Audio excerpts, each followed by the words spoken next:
ఆరు రాష్ట్రాలు కేంద్రపాలిత ప్రాంతాల్లో ఓటర్ల జాబితా ప్రత్యేక సమగ్ర సవరణ ప్రక్రియను ఎన్నికల సంఘం మరోసారి పొడిగించింది. యూపీ, మధ్యప్రదేశ్, గుజరాత్, తమిళనాడు, కేరళ, ఛత్తీస్గఢ్, అండమాన్ నికోబార్ దీవులు ఈ జాబితాలో ఉన్నాయి. ఆయా రాష్ట్రాల సీఈఓలు ఈసీకి చేసిన వినతి మేరకు వారం పాటు గడువును పెంచింది. అయితే పశ్చిమ బెంగాల్ కు మాత్రం ఎలాంటి మినహాయింపు ఇవ్వలేదు.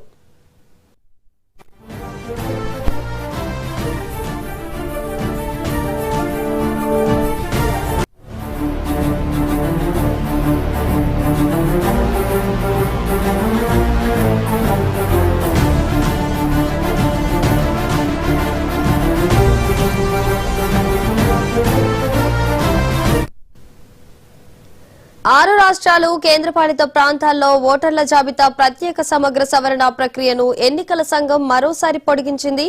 యూపీ, మధ్యప్రదేశ్, గుజరాత్, తమిళనాడు, కేరళ, ఛత్తీస్గఢ్, అండమాన్ నికోబార్ దీవులు ఈ జాబితాలో ఉన్నాయి. ఆయా రాష్ట్రాల సీఈఓలు ఈసీకి చేసిన వినతి మేరకు వారం పాటు గడువును పెంచింది. అయితే పశ్చిమ బెంగాల్ కు మాత్రం ఎలాంటి మినహాయింపు ఇవ్వలేదు.